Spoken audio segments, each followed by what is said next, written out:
Welcome to Anu's videos అండి. ఈరోజు పచ్చిఉల్లిపాయలతో గోంగూర rice అండి.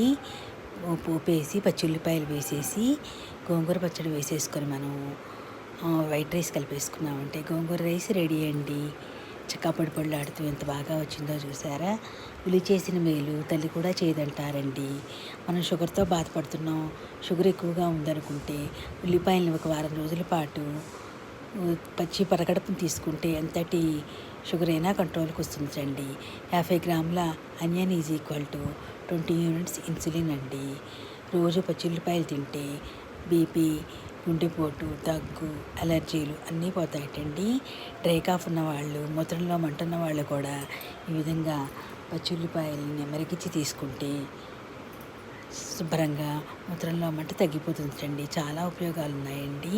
నచ్చిందా అండి? Thanks for watching. ఇదిగోండి మా గోంగూర చెట్టు, గోంగూర రైస్.